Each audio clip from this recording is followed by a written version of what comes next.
Okay, reading 20 of the CFA Level 1 program curriculum reading, Economics on Currency Exchange Rates.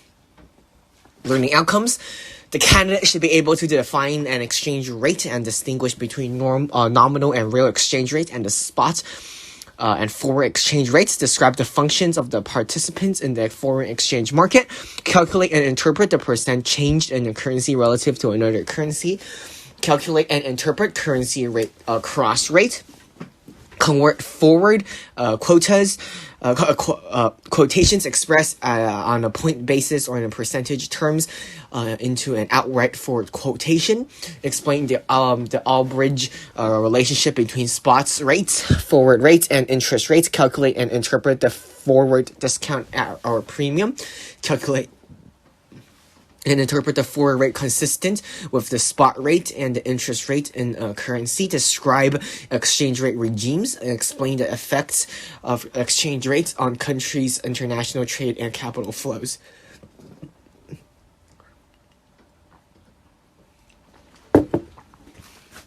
Introduction.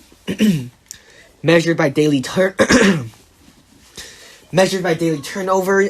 the foreign exchange market, the market is which currencies are traded against each other, is by far the world's largest market. Current estimates per daily turnover approximately USD 4 trillion in 2010.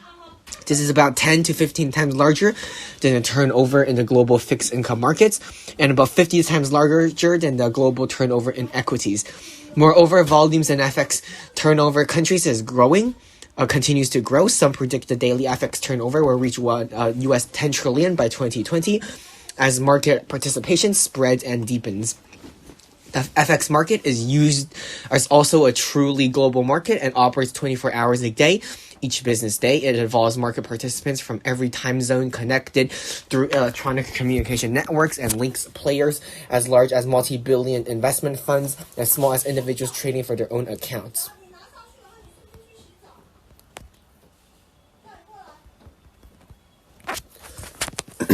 The factors make foreign exchange a key market for investors and market participants to understand. The world economy is increasingly transactional in nature, with both production processes and trade flows often determined by global factors than domestic considerations. Likewise, investment portfolio performance increasingly reflects global determinants because pricing and financial markets respond to the array of investment opportunities available worldwide. Not just locally, all of these shed their home bias and invest in foreign markets. The exchange rate, the price at which foreign currency denominated investments are valued in terms of domestic currency, because an increasingly important determinant of portfolio performance. Even investors adhering to the purely domestic portfolio mandate are increasingly affected by what happens in the foreign exchange market, given the globalization of the world economy. Most large companies depend heavily on foreign operators. For example, almost all companies are exposed of a degree of foreign competition, and the pricing of domestic assets, equities, bonds, real estate, and others will also depend on demand from foreign investors. All of these various influences on investment performance reflect developments in the foreign exchange market. This reading introduces the foreign exchange market, providing the basic concepts and terminology necessary to understand exchange rates, as well as some of the basics of exchange rate economics. The reading is divided up as follows. Section 2 describes the organization of the foreign exchange market and discusses the major players, who they are, how they conduct their businesses, and how they respond to exchange rate changes. Section 3 takes up the mechanics of exchange rates, definitions, quotas, and calculations. This section shows that the reader has to pay close attention to conventions used to various foreign exchange markets across the world, because they can vary widely. Sometimes exchange rates are quoted in numbers of domestic currencies, a unit per unit of foreign currency, and sometimes they're quoted in opposite ways. The exact notation used to represent exchange rates can vary widely as well, and occasionally the same exchange rate notation will be used by different sources to mean completely different things.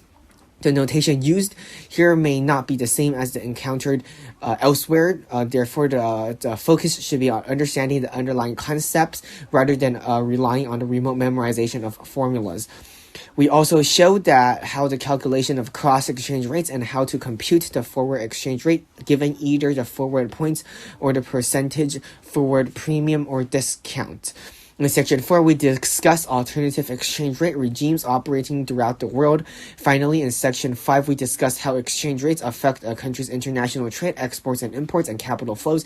A summary of practice problems concludes this reading. The foreign exchange market. To understand the FX market, it is necessary to become familiar with some of the basic conventions. Individual currencies are often referred to by the standard of 3-letter codes. As the market agreed that the International Organization of Standards, the ISO, Exhibit 1 lists out some of the major global currencies and the identification code.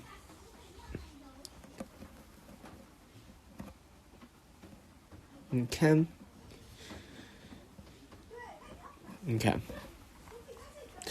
It is important to understand that there is a difference between referring to an individual currency and an exchange rate. One can hold an individual currency, for example, 100 million euro deposit, but an exchange rate refers to the price of the currency in one terms or another. An individual currency can be singular, but there are always two currencies involved in an exchange rate. The price of one currency relative to another. The exchange rate is the number of units of one currency called that one unit of other currency will buy. An equivalent way of describing this exchange rate is the cost of one unit of the basic currency in terms of the price currency. This distinction between individual currencies and exchange rate is important because, as we will see in the later section, these 3-letter currency codes can be used both ways. For example, But beware of the context in which the 3-letter codes are being used. To avoid confusion, this reading will identify exchange rates using the convention A divided by B, or AB, referring to the number of units of currency. Currency A that one unit of currency will buy. For example, USD/Euro. The exchange rate is 1.2875, meaning that 1 euro can buy 1.2875 US dollars. In this case, euro is the base currency and US dollar is the price currency.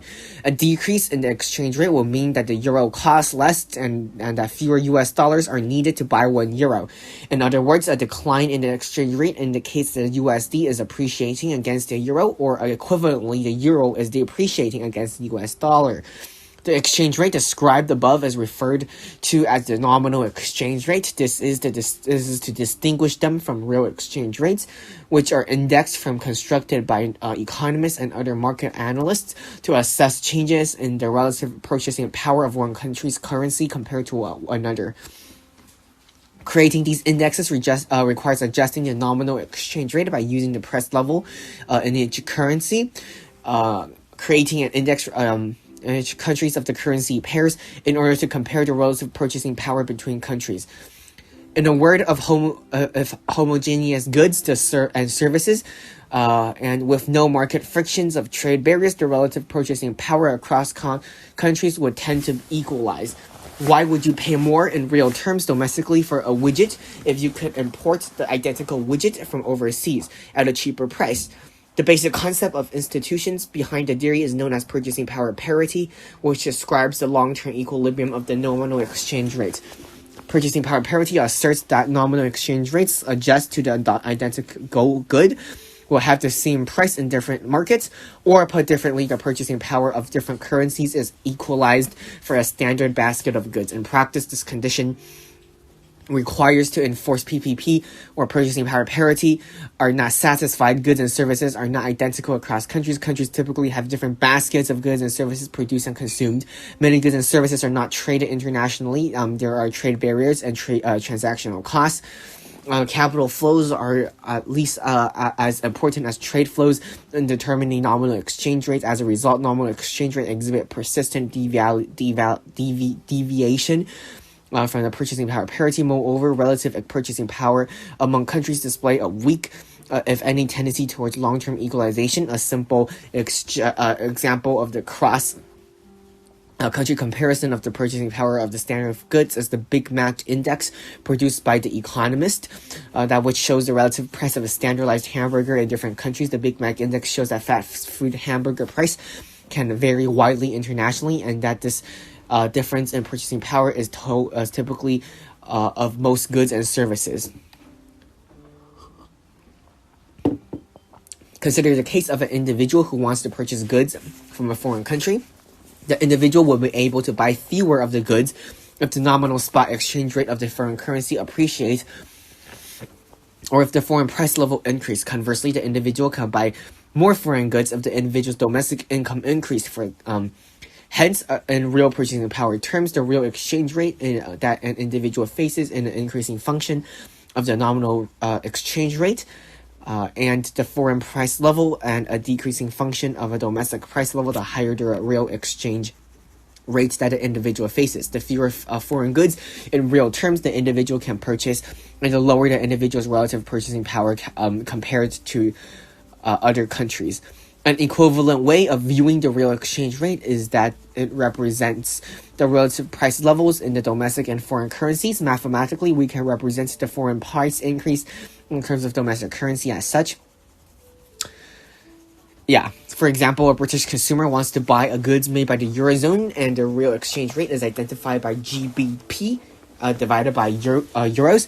In terms note as the domestic currencies for the United Kingdom is the price currency, not the base currency, will be an increasing function of the nominal spot exchange rate of the GBP divided by EUR. In the Eurozone price levels, and a decreasing function of the UK price levels is written as such. In this case, in the case above, the real exchange rate of the UK's based individual has increased above 13%, meaning that it is now cost more in real terms by the Eurozone goods. Or put differently, the UK individual's real purchasing power relative to Eurozone goods have declined by about 13%. An easy way to remember this relationship is to consider the real exchange rates as representing the real price you face in order to purchase foreign goods and services. The higher the price, the lower your relative purchasing power. The real exchange rate for a currency can be constructed for a domestic currency relative to a single foreign currency, or relative to a basket of foreign currencies. In either case, these real exchange rate indexes depend on assumptions made by analysts creating them. Several investment banks and central banks create proprietary measures of real exchange rates. It is important to note that real exchange rates are not quoted or traded in global FX markets. They are only index created by analysts to understand the international competitiveness of an economy and the real purchasing power of a currency. Movement in real exchange rates can have similar effects as movement in nominal changes rates in terms of affecting relative prices and hence trade flows. Even if nominal spot exchange rate does not move, differences in inflation rates between countries affect the relative competitiveness. Although real exchange rates can exert some influence on nominal exchange rate movements, they are only one of many factors, and it can be difficult to distinguish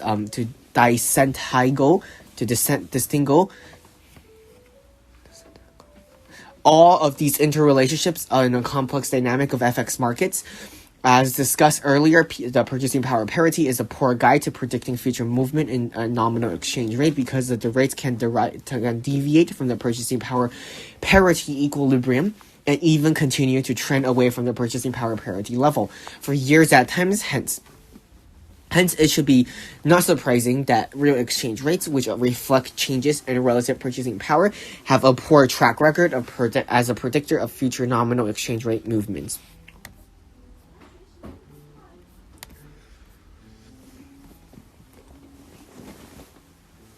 Market functions. The FX market facilitates international trade in goods and services.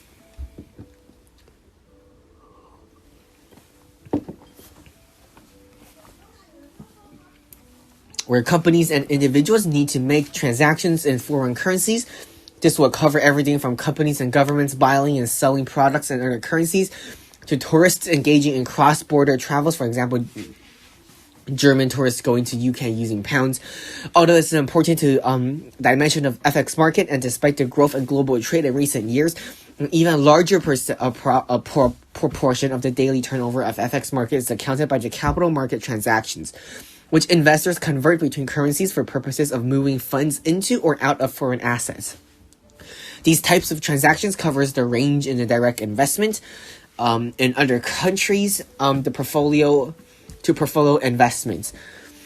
Because capital extremely mobile in modern financial markets, the ebb and flow of market across international borders and currencies generate a huge and growing volume of FX transactions. Regardless of the underlying motivations of the FX transactions, it will eventually require that one currency be exchanged for another in the FX market. In advance of that required transactions, market participants are exposed to risks that the high exchange rate will move against them. Often they will try to reduce or hedge this risk through a variety of FX instruments. Conversely, market participants may form opinions about future FX movements and undertake speculative FX risk exposures through a variety of FX instruments in order to profit from their views. The distinction between hedging and speculative positions is not always clear-cut. For example, consider the case of a corporation selling its products overseas. This creates an FX risk exposure because their revenue from foreign sales will ultimately need to be converted into the corporation's home country or home currency. This risk exposure is typically hedged. The corporate hedging often accounts for large FX flows passing through the market. The amount of time of foreign revenue, however, are generally hard to predict and with precision. They will depend on the pace of foreign sales,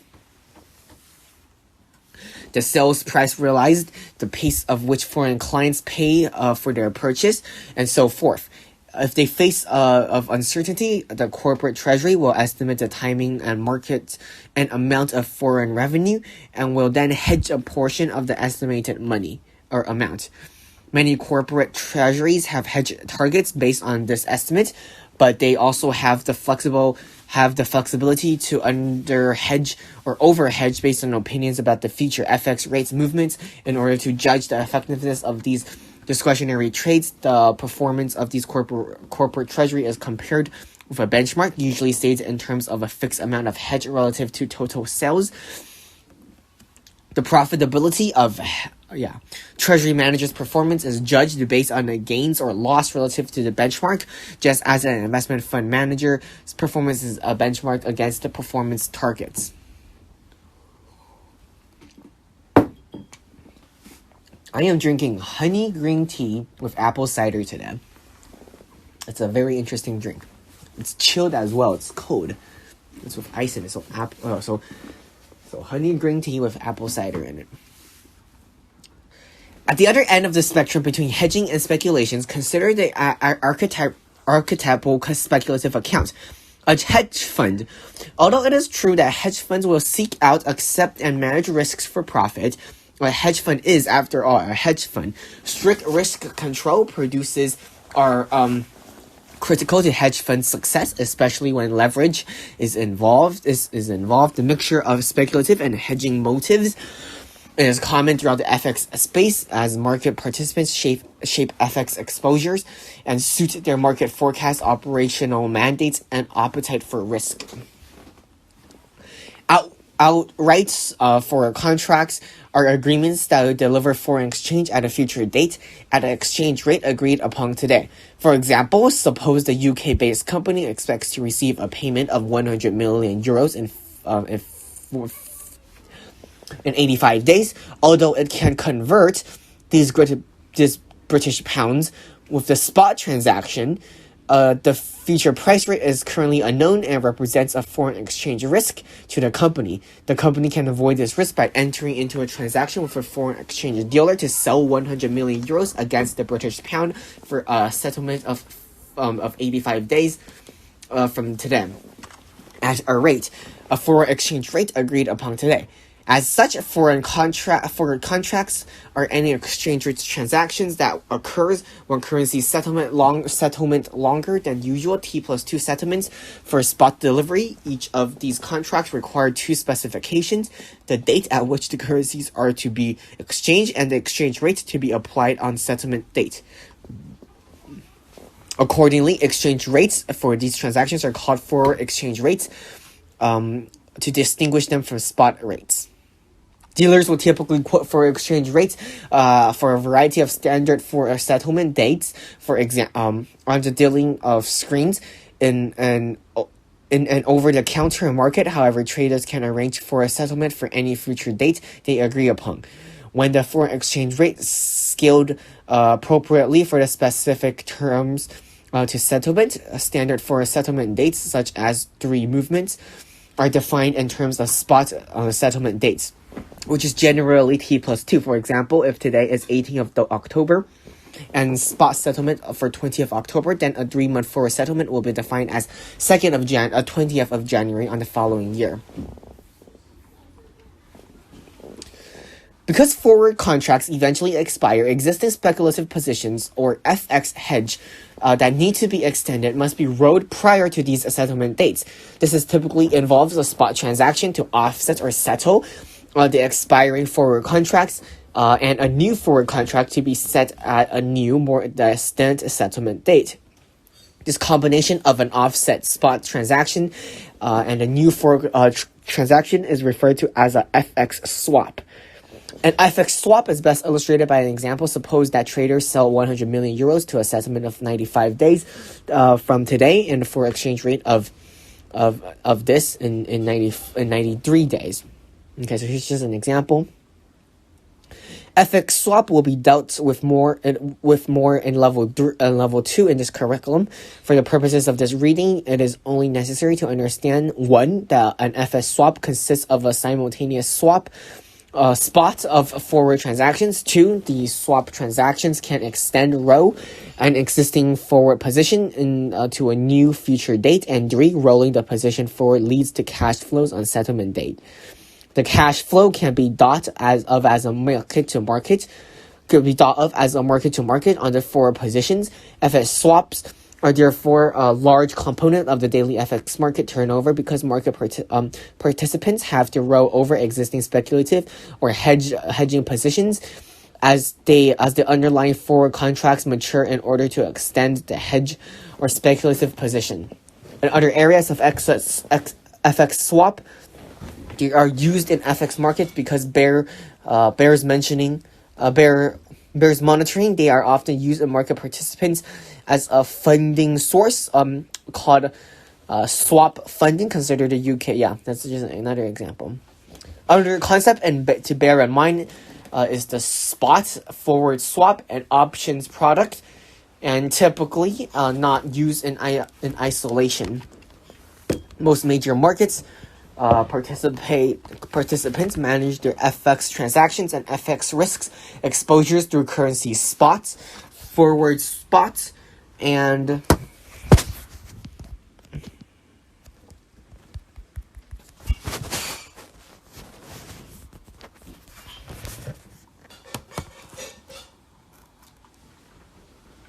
market participants. We now turn to the counterparties and participants of the FX market. As mentioned previously, there is an extremely diverse range of market participants, ranging in size from multi-billion investment funds down to individuals traders for their own accounts, including foreign tourists exchanging currencies at airport kiosks. To understand the various market participants, it is useful to separate them into broad categories. One broad distinction is between the market refers to as the buy side and sell side. These sell side generally consists of large FX trading blocks such as Citigroup, UBS, and Deutsche Bank. As buy side consists of clients who use their banks to undertake FX transactions, i.e. buy FX products from the sell side banks. The buy side can be further broken down into several categories: corporate accounts or real money accounts, leveraged accounts, retail accounts, governments, central banks, Note that the amount of foreign exchange rate reserves now held by emerging economies comfortably exceeds those held by developed economies. This largely reflects the rapid growth in the foreign reserve by Asian central banks, because these countries typically run current account surpluses with the U.S. and developed economies reserved accumulation by energy exporting countries in the Middle East and elsewhere is also a factor. Most of the global currency reserves are held in U.S. dollars. The percentage of the U.S. dollars is more than twice the portion held in euros, and second most widely held currency in central bank foreign exchange reserves. Sovereign wealth funds. As mentioned above, the sell side generally consists of FX dealing banks that sells FX products to the buy side. Even here, however, distinctions can be made. Okay. Yeah, so these are the stakeholders. The category presented are based on the functions of the closely associated with the named groups. However, in some cases, functions typifying a group may also be assumed by or shared with another group. For example, sell-side banks provide FX price quotas or quotes. However, hedge funds and other large players may access their professional FX markets on equal terms with the dealing banks and effectively act as market makers. One of the most important ideas to draw from this categorization of market participants is that there is an extremely wide variety of FX market participants, reflecting a complex mix of trading motives and strategies, and can vary with time. Most market participants reflect a combination of hedging and speculative motives, and tailoring their FX risk exposures among public sector markets participants. Public policy motives may also be a factor. The dynamic, complex interactions of FX market participants and their trading objectives makes it difficult to analyze or predict movements in FX rates or with any precision, or to describe FX markets adequately with simple characterizations.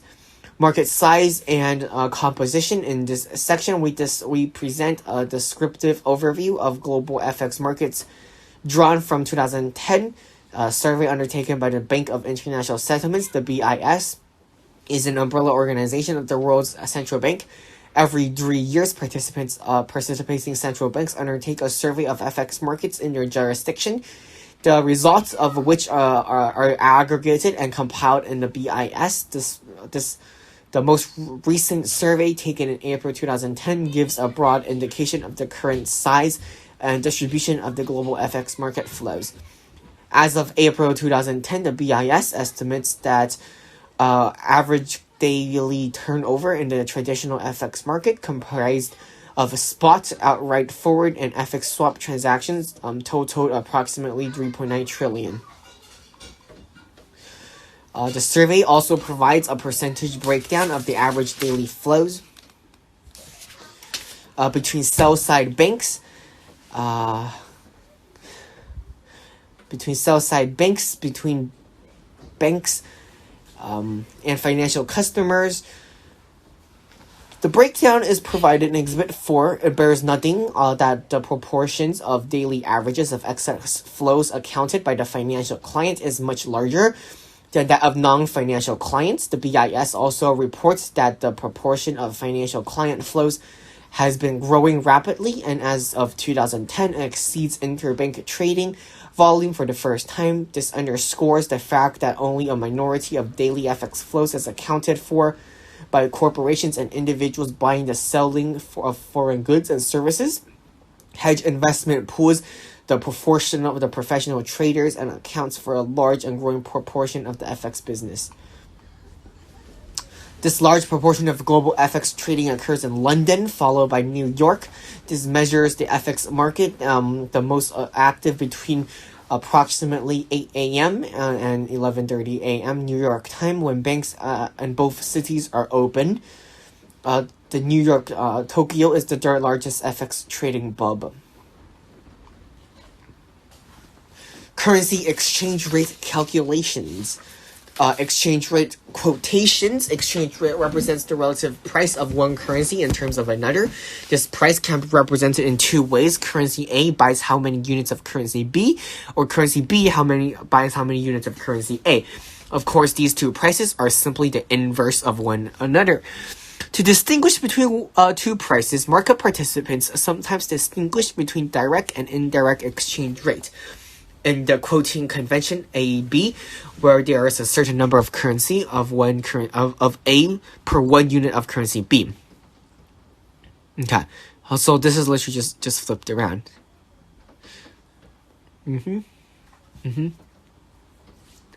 Yeah. Several things should be noted in this exhibit. First, the three-letter currency codes in the first column, the FX rate quotes, refers to what are considered the major exchange rates. For example, one can refer to the euro as EUR as a currency, but one can refer to the euro as an exchange rate. It is always the price of the euro in terms of another country. In the case of US dollars, this is because the professional FX market, the three-letter code EUR is always taken to refer to as the euro US dollar exchange rate, with a quoted in terms of number of US dollars per euro. Second, there are 6-letter currency codes in the first column. This refers to the major cross rates. This topic will be covered in the next section, but generally these are secondary exchange rates and they are not as common in the main exchange rates.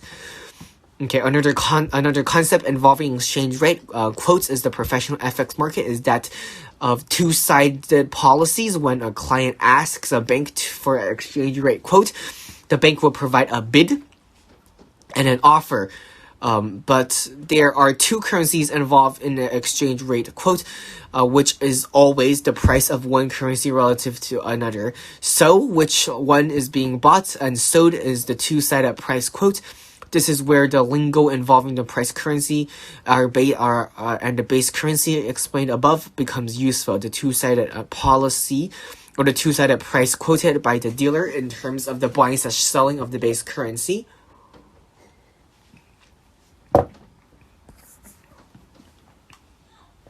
It shows the number of units of the price currency of the client will receive for a dealer for 1 unit of the base currency. So they have the bid price and the sold price, and those are different exchange rates depending on whether you're trying to buy foreign currency or you're going to try to sell foreign currency. So there's a different exchange rate. And that makes sense. If you have changed money, you would know that. One last thing that can be pointed out in the exchange rate quoting convention is that most major spot exchange rates are typically quoted in 4 decimal places. One exception among major currencies involves the yen, for which spot exchange rate is usually quoted to 2 decimal places. The difference involving the yen comes from the fact that the units of yen per other country is typically relatively large already, and hence extending the exchange rate quote for 4 decimal places is viewed as unnecessary. Regardless of what quoting conventions is like, changing in an exchange rate can be expressed as a percentage appreciation of one currency against the other.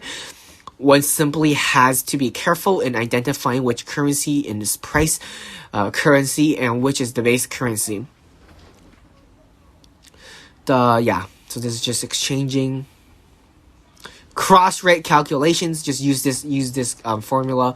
Plug the numbers in. Market participants ask for a quote of cross-rate currency pairs. Typically will have to do the calculations themselves. Either the dealer or the electronic trading platform will provide a quote in the specific currency pair.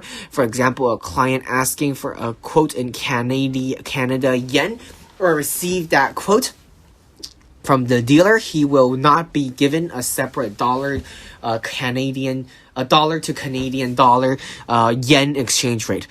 Because the market participants can receive both a cross rate quote as well as a component underlying exchange rate quotes. These cross rate quotes must consist with the above equation. Otherwise, the market will abridge the mispricing. Extending our example above, we calculate a Canada yen rate to be 81.74 based on the underlying dollar to Canadian dollar and yen to US dollar rate of 1.046 and 85.5 respectively. In reality, however, these discrepancies and cross rates almost never occurs because both human traders and automatic trading algorithms are consistently on alert for any pricing inefficiencies. In practice, and for the purpose of this reading, we can consider cross rates and being consistent with their underlying exchange rate quotes. And that given two exchange rates involving three currencies, we can back out the three cross rates. Forward calculations in professional FX markets. Forward exchange rates are typically quoted in terms of points. The points on a forward rate quote are simply the difference between the forward exchange rate quote and the spot exchange rate quote and the point scale, so that they can be related to the last decimal in the spot rate. And the spot quote. When the forward rate is higher than the spot rate, the price are positive and the base currency is said to be trading at a forward premium. Conversely, if the forward rate is less than the spot rate, the points are negative and the basic currency is said to be trading at a foreign discount. Of course, if the base currency is trading at a foreign premium, then the price currency is trading at a foreign discount and vice versa. Recall that most non-yen exchange rates are quoted to 4 decimal places, so in the case we would scale up by 4 decimal places so that this rate represented of negative 25.5 points. Notice that the points on the scale of this are to size and the last digits in the spot exchange rate quote, usually the 4th decimal place. Notice as well that points are typically quoted to 1 or more decimal places, meaning that the forward rate will typically be quoted to 5 or more decimal places. The exception among the major currencies is the yen, once again because they have a weaker currency. Yeah. Or the currency amounts are larger compared to others.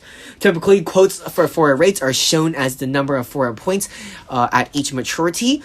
These forward points are also called swap points because the FX swap consists of simultaneous spot and forward transactions. In the middle of 2010, a trader would have faced a spot rate and forward points in the euro-dollar currency pairs similar to those in Exhibit 7. Notice that the absolute number of points generally increases with maturity. This is because the number of points is proportional in the year. Yeah, that makes sense. Okay, so some more calculations, literally just plugging it in. Okay, so we will continue with exchange rate regimes in our next reading, and I do hope my readings have been helpful or at least aid in our study of the CFA Level 1 program curriculum. So I hope to see you guys there, and see you guys there. Goodbye. Continued reading of the CFA Level 1 program curriculum. Exchange rate regimes. Highly volatile exchange rate creates uncertainty that undermines the efficiency of a real economic activity and the financial transactions required to facilitate the activity. Exchange rate volatility also has a direct impact on investment decisions because it is a key component in the risk inherent in foreign assets. Exchange volatility is also a critical factor in selecting hedging strategies for foreign currency exposure. The amount of foreign exchange rate volatility will depend, at least in part, on the institutional and policy arrangement associated with trade in any given currency. Virtually every exchange rate is managed to some degree by central banks. The policy framework that each central bank adopts is called the exchange rate regime. Although there are many potential variations, these regimes fall into few general categories. Before describing each of these types, we consider the possibility of an ideal regime and provide some historical perspective on the evolution of currency arrangements. The ideal currency regime would have 3 properties. First, exchange rates between 2 currencies will be credibly fixed. This will eliminate currency-related uncertainties with respect to prices of goods and services as well as real financial assets. Second, all currencies will be fully convertible. This condition ensures unrestricted flows of capital during each country will be able to undertake full independent monetary policy to pursue domestic objectives such as growth and inflation targets. Unfortunately, these three conditions are not consistent. If first two conditions were satisfied, credible fixed exchange rates and full convertibility, then there would really be only one currency in the world. Converting from national currency to another would have no significance than deciding whether to carry coins or paper currency in your wallet. Any attempt to influence interest rates, asset prices, or inflation by adjusting the supply of one currency versus another will be futile. Thus, it should be clear that independent monetary policies is not possible and exchange rates are credibly fixed and currencies are fully convertible. This can be no ideal currency regime. The impact of currency regimes on a country's ability to exercise independent monetary policies is a recurring theme in open economy macroeconomics.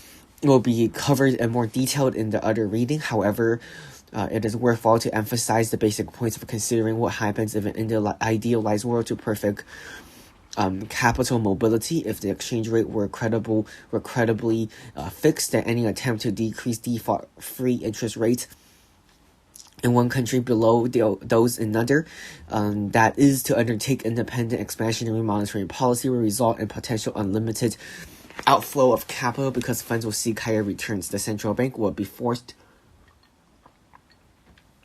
to sell foreign currencies and buy domestic currencies to maintain the fixed exchange rate. Loss in reserves and reduction in domestic money supply would prove upwards pressure on domestic interest rates until rates were forced back to equality, negating the initial expansionary policy. Similarly, contractionary monetary policies or higher interest rates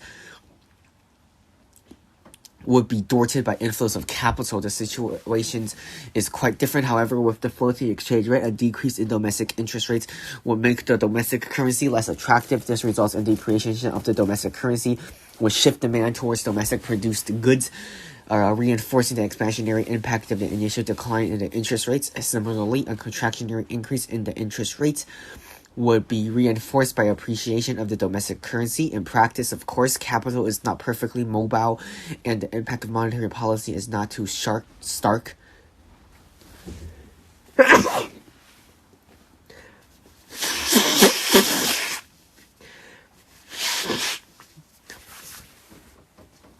fact remains, however, that fixed exchange rates limit the scope of independent monetary policy, in that national policy regains potency and independence, at least to some degree, if the exchange rate is allowed to fluctuate and or restrictions are placed on convertibility in general. The more freely the exchange rate is allowed to float, the more tightly convertibility is controlled. The more effective the central bank can be in adjusting domestic macroeconomic objectives. The downsides, of course, is the potential distortion of economic activity caused by exchange rate risk and inefficient allocation of financial capital.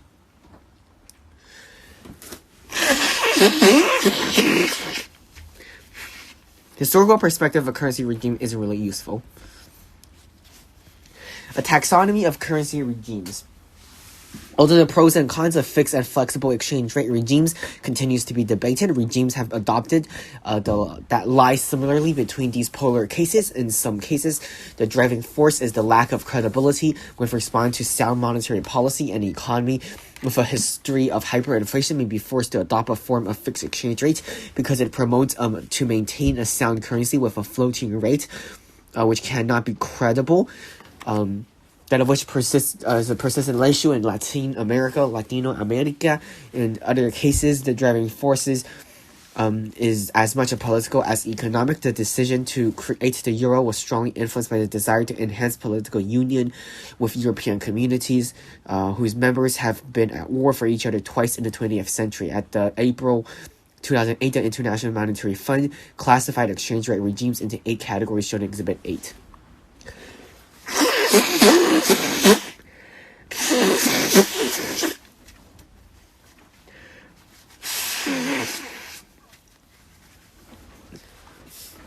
Okay, so here are the currency regimes.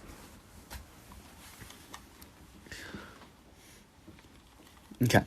It should be noted that global financial markets are too complex and diverse to be fully captured by these or any other classification systems. A government's control over the domestic currency exchange rate will depend on many factors. For example, the degree of capital control used to prevent the free flow of funds in and out of the economy. Also, under the independent float regime, monetary authorities will occasionally intervene in foreign exchange markets in order to influence the value of the domestic currency. Additionally, the specifics of exchange rate policy implementation are subject to change. This means that the classification in Exhibit 8 are somewhat arbitrary and subject to interpretation as well as change.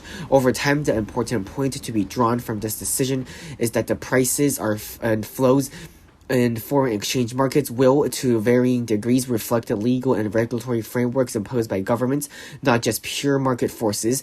Governments have a variety of motives and tools for attempting to manage exchange rates. The taxonomy in Exhibit 8 can be used to help understand the main distinctions among currency regimes and the rationales for adapting them. But the specific definitions should not be interpreted too rigidly. Instead, the focus should be on diversity of foreign exchange market globally, as well as the implications of these various currency regimes for the pricing. Agreements and no separate legal trade tenders. The IMF identifies two types of arrangements in which a country does not have its own legal tender. The first is known as dollarization. The country uses a currency of another nation as a medium of exchange and unit of account. And the second, the country participates in a monetary union whose members share the same legal tender. In either case, the country gives up the ability to conduct its own monetary policy. In principle, a country could adopt any currency as its medium of exchange and unit of account. But the main reserve currency, the US dollar, is an obvious choice, hence the name dollarization. Many countries are dollarized. East Timor, El Salvador, Ecuador, Panama, for example.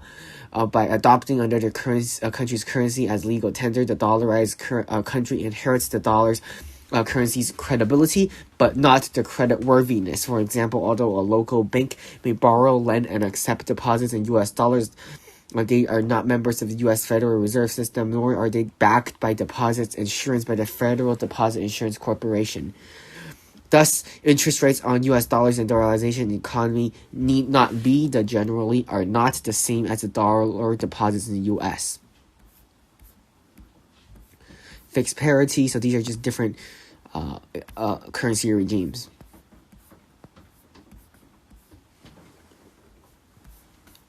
Okay, exchange rate, international trade, and capital flow. Just as a family that spends more than it earns may borrow or sell assets to finance the access, a country that imports more goods and services than it exports must borrow from foreigners to sell assets to foreigners to finance the trade deficits. Conversely, a country that exports more goods than it imports must invest in access either by lending to foreigners or by buying assets from foreigners. Thus, the trade deficit or surplus may be exactly matched by an offsetting capital account surplus or deficit. This implies that any factor that affects the trade balance must have an equal and opposite impact on the capital account, and vice versa. To put this somewhat differently, the impact of exchange rates and other factors on the trade balance must be mirrored by the impact of the capital flows. One cannot affect one without affecting the other. Use a fundamental identity for macroeconomics. The relationship between trade balance and expenditures/saving decisions can be expressed as such. Although this identity provides a key link between real expenditures or savings decisions and the aggregate flow of financial assets into or out of the country, it does not tell us what type of financial assets will be exchanged or in what currency they will be denominated. All that can be said is that the asset prices and exchange rate at home and abroad must suggest so that all financial assets are willingly held by investors. If investors anticipate a significant change in the exchange rate, they will try to sell the currency that is expected to depreciate and buy the currency that is expected to appreciate. This implies an incipient flow of capital one country to another. which must either be accompanied by simultaneous shifts in trade balance or be discovered by changes in asset prices and exchange rates. Because expenditure/saving decisions on prices of goods changes much more slowly than financial instruments or investment decisions in asset prices, most of the adjustments usually occurs within the financial market. That is, asset prices and exchange rates adjust to that of the potential flows of financial capital is mitigated and actual capital flows remains consistent with trade flows. In a fixed exchange rate regime, the central bank offsets the private capital flows in the process of maintaining the exchange rate peg. The adjustment occurs in other asset prices, typically interest rates, until and unless the central bank is forced to allow the exchange rates to adjust. In a floating exchange rate regime, the main adjustment is often a rapid change in the exchange rate and dampens an investor's convictions that further movements will be forthcoming. Thus, capital flows, potential and actual, are the primary determinants of exchange rate movements. In the short to intermediate term, trade flows become increasingly important in the longer term as expenditure/saving decisions and the prices of goods and services adjust. With the correspondence between the trade balance and capital flows firmly established, we can now examine the impact of exchange rate changes to the trade balance from two perspectives. The first approach focuses on the effect of changing and relative price of domestic and foreign goods. This approach, which is called the elasticities approach, highlights changes in composition of spending. The second approach, called the absorption approach, focuses on impact of exchange rates on aggregate expenditure/savings decisions. Exchange rates and trade balances, the elasticity approach. Let me drink my coconut water. Today I'm drinking coconut water that is chilled. Somehow my coconut water is really clear. I bought a 12-pack of coconut water from Costco, the big type, the 1 liter package. So I bought 12 liters of coconut water from Costco. I've been drinking it a lot recently. Absolutely in love with coconut water. It's so good. The effectiveness of devaluation or depreciation of a currency for reducing trade deficits depends on well-behaved demand and supply curves for goods and services. The condition that guarantees the devaluation and improves the trade balance, so-called the Marshall-Lerner condition. The usual statement of the condition assumes that trade is initially balanced.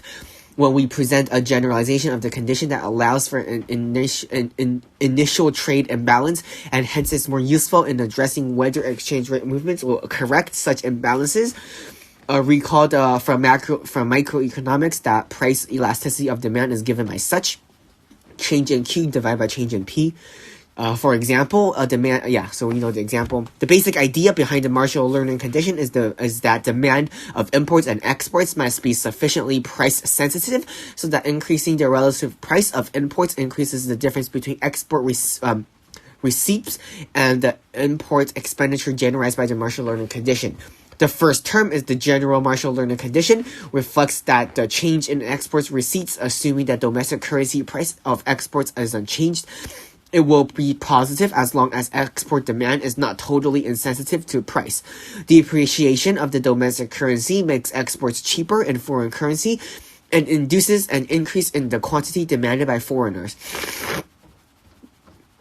This is reflected by the elasticity, or E of X, that is not a direct price impact on domestic currency exports revenue because the domestic currency price is assumed to be unchanged. Hence, the percentage change in the export's revenue corresponding to an 1% depreciation of the currency is simply the elasticity. The second term is the generalized Marshall-Lerner condition, reflects the impact on import expenditures, assuming that imports are billed in a foreign currency. The domestic currency price of imports rises as the domestic currency depreciates. The direct price effect increases imports expenditures, while the induced reduction in the quantity of imports decreases import expenditure. The net effect depends on elasticity of demand imports or imported demand. Import expenditure declines as if import demand is elastic. Examination of the general Marshall-Lerner condition indicates that more elastic demand, or either imports or exports, makes it more likely that the trade balance will improve. Indeed, if the demand for imports is elastic or greater than 1, then the trade balance will definitely improve. It should also be clear that the elasticity of import demand becomes increasingly important and the export elasticity less important. As the initial trade deficit gets larger, that is, as this increases, it is in the special case of initially balanced trade, the condition reduces to such, which is the classic Marshall-Lerner condition. Example 9 illustrates the following depreciation. Okay. The elasticity of demand for any good or services depends on the least 4 factors: the existing absence of close substitutes, the structure of markets for the product, the shares of the people's budget, and the nature of the product as the role of the economy. Demand for a product with close substitutes with high price sensitivity, whereas demand for unique products tend to be much less elastic. The demand curve faced by any producer also depends on the nature and level of competition among producers of the product. If there are many sellers of identical products, then each producer faces highly elastic demand for its output, even if global demand for the product is insensitive to prices. Producers who are able to differentiate their product, perhaps through branding, face somewhat less inelastic demand. If the market will only have a few sellers, each producer faces demand that is highly dependent upon strategic maneuvers by competitors. If competitors might match price decreases but not increases, then the producer loses market shares by raising his price but falls and gains market shares by reducing his price. Price changes have 2 effects on demand. The substitution effect refers to changes in the composition of spending across different products. As a product gets more expensive or cheaper relative to other products, consumer demand less or more of it. So Exhibit 10 shows the estimates of demand elasticity of various products. The estimates range from essentially 0 to perpendicular doctor visits. So here's the Exhibit 10. And in practice, most countries import and export a variety of products. Hence, the overall price elasticities of their imports and exports reflect the composite of the products that you trade. In conjunction with the Marshall-Lerner condition, our overview of the factors that determines price elasticity suggests that exchange rate changes will be more effective mechanisms of trade balances adjusted if a country imports and exports the following: goods for which there are good substitutes, goods that trade is competitive markets, luxury goods rather than necessities, goods that represent a large proportion of the consumer expenditure, or a large proportion of the import costs of financial producers. Note that each of these conditions is associated with a higher demand elasticity. Even when the Marshall-Lerner condition is satisfied, it is still possible that devaluation or depreciation of the currency will initially make the trade balance worse before making it better. This effect, called a J-curve, is illustrated as such. In the very short run, the J-curve reflects the order delivery lag that takes place in imports and exports transactions. Imagine a clothing export to Washington, orders to place in January for French spring fashion. Market forces caused the dollar to depreciate in February, but contracts were already signed for payments in euros. When the fashion arrives in March, more dollars had to go out to pay for the orders signed in euros, thus the trade balance got worse. However, after the depreciation of the clothing imported, there have been new orders for summer fashion. As a result, this currency depreciation, the French summer fashion is now more expensive, so the clothing store cuts the demand for import clothing from France. This depreciation eventually improved the trade balance, even though the initially made it worse. The J-curve pattern may also arise if short-term price elasticities do not satisfy the Marshall-Lerner condition, but long-term elasticities do satisfy it. As noted above, in the case of oil, significant changes in spending patterns often take time. Thus, the trade balance may worsen initially and then gradually improve following a depreciation of a currency as firms and consumers adopt. Changes exchange rates and trade balances, the absorption approach.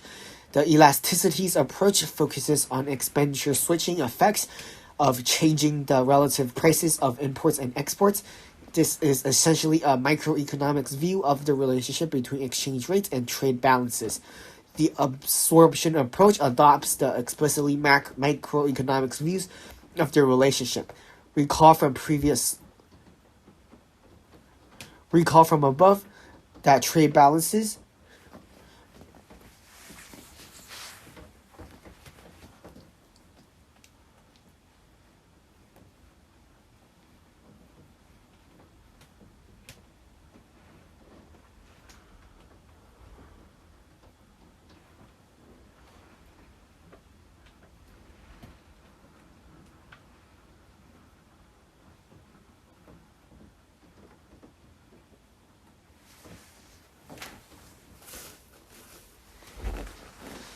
Recall from above that trade balances is equal to the country's savings, including the government's fiscal balance, minus its investments in new plants and equipment.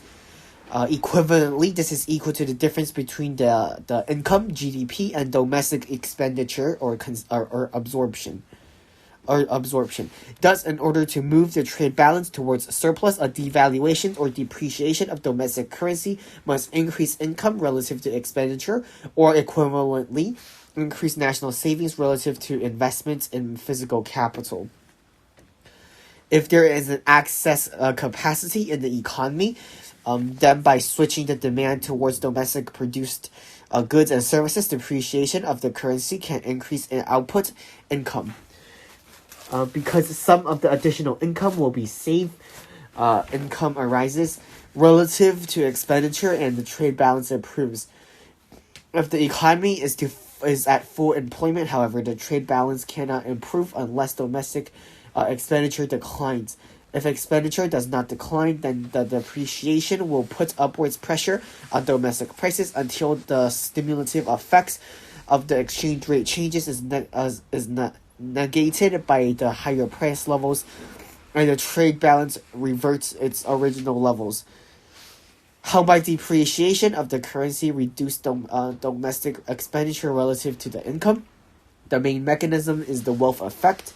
The weaker currency reduces the purchasing power of domestic currency denominated assets, including the present value of currency and the futurely earned income.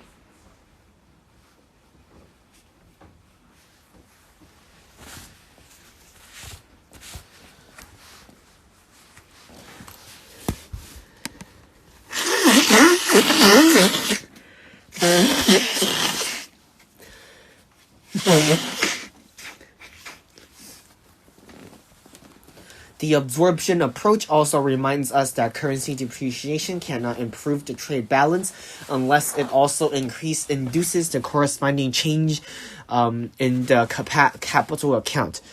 Not only must domestic savings increase, but the savings must also be willingly changed to buying foreign assets from foreigners. Or else this implies that foreign and domestic asset prices must change such that the foreign assets becomes relatively more attractive than domestic assets relatively less attractive to both foreign and domestic investors. Summary. Foreign exchange markets are crucial for understanding both the functions of the global economy as well as the performance of investment portfolios. In this reading, we have described the diverse array of FX market participants and have introduced some of the basic concepts necessary to understand the structure and functions of these markets. The reader should be able to understand how exchange rates, both spot and forward, are quoted and able to calculate cross-exchange rates and forward rates. We also have described the array of exchange rate regimes that characterize foreign exchange markets globally and how these regimes determine the flexibility of exchange rates and hence the degree of freedom exchange rates risk that international investments are exposed to. Finally, we have discussed how movements in exchange rates affect the international trade flows, imports and exports, and capital flows. The following points, among others, are made in the reading. Measured by average daily turnover, the foreign exchange market is by far the largest financial market in the world. It has important effects either directly or indirectly in the pricing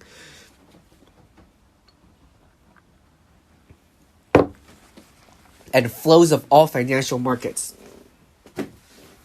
There is a wide diversity of global FX market participants that have a wide variety of motives for entering the foreign exchange transactions. Individual currencies are usually referred to by standardized 3-character codes. These currency codes can also be used to define exchange rates, the price of one currency in terms of another. There are a variety of exchange rate quoting conventions commonly used. The direct currency quotes takes the domestic currency as the price currency and the foreign currency as the base currency. Thus, indirect quote uses the domestic currency as the base to convert to an indirect quote. The inverse or reciprocal is used. Professional FX markets use standardized conventions for how the exchange rates for specific currency pairs will be quoted.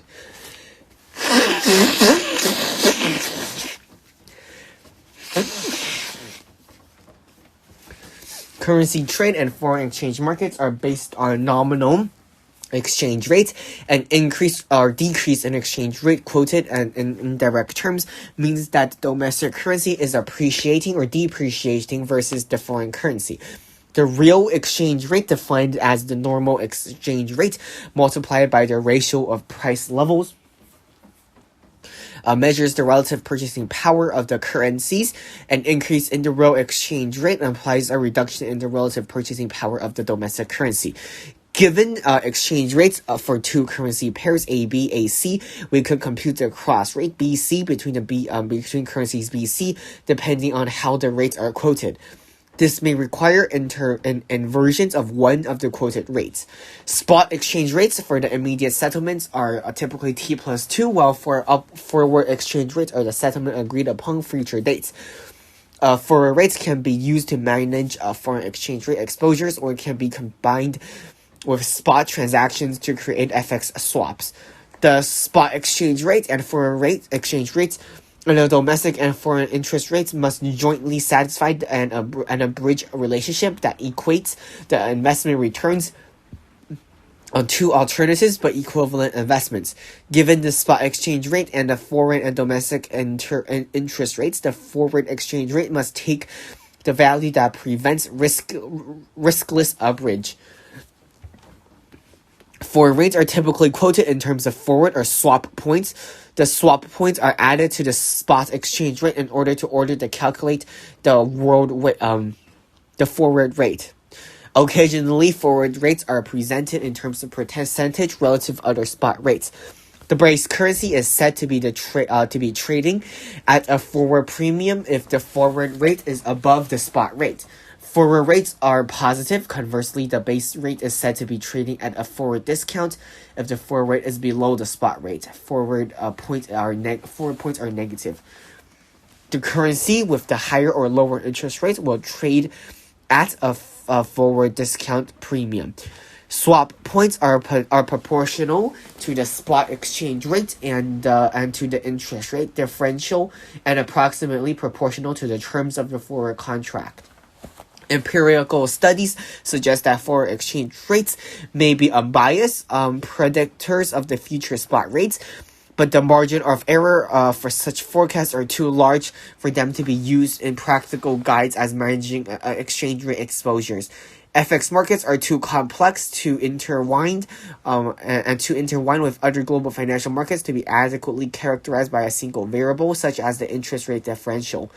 Virtually every exchange rate is managed to some degree by central banks. The policy framework that each bank adopts is called the exchange rate regime. The regime can use under the country's currency or dollarization to letting the market determines the exchange rate or independent float. In practice, most exchange rates falls between these two extremes.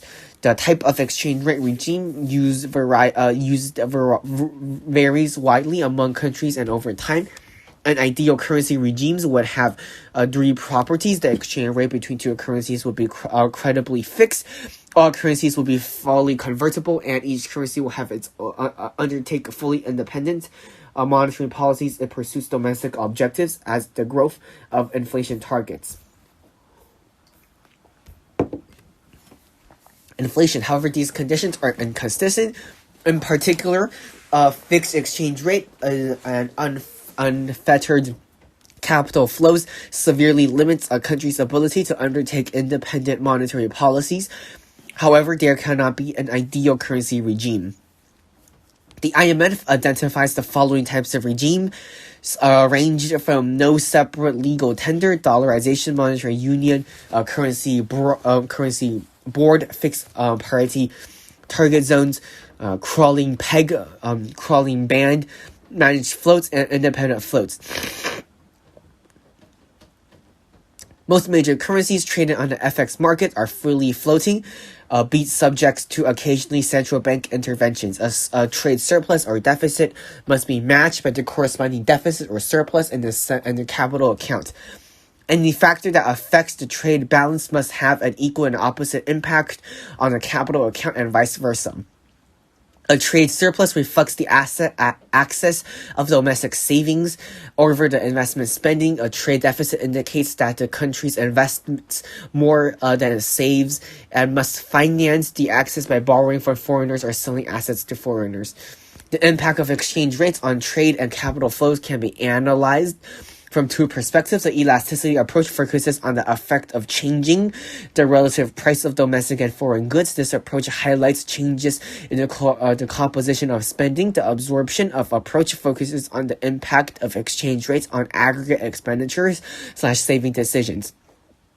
The elasticity approach leads to the Marshall learning condition, which describes the combinations of exports and imports demand elasticities, such that depreciation or appreciation of the domestic currency will move trade balances towards surplus or deficit. The idea underlying the Marshall learning condition is that demand for imports and exports must be sufficiently price sensitive so that an increase in the relative price of imports increases the difference between exports receipts and import expenditures. In order to move trade balance towards surplus or deficit, a change in the exchange rates must decrease or increase domestic expenditure, so-called absorption relative to income. Equivalently, it must increase or decrease domestic savings relative to domestic investment. If there is excess capacity in the economy, then currency depreciation can increase output or income by switching demand towards domestically produced goods and services because some of the additional income will be saved. Income rises relative to expenditures and trade imbalances improves. If the economy is at full employment, then the currency depreciation must reduce domestic expenditure in order to improve the trade balance. The main mechanism is the wealth effect. A weaker currency reduces the purchasing power of domestic currency denominated assets, and households respond by reducing expenditure and increasing savings. Okay, so this is reading 20, I believe. And that concludes our economics section. Yes, that concludes our economics section.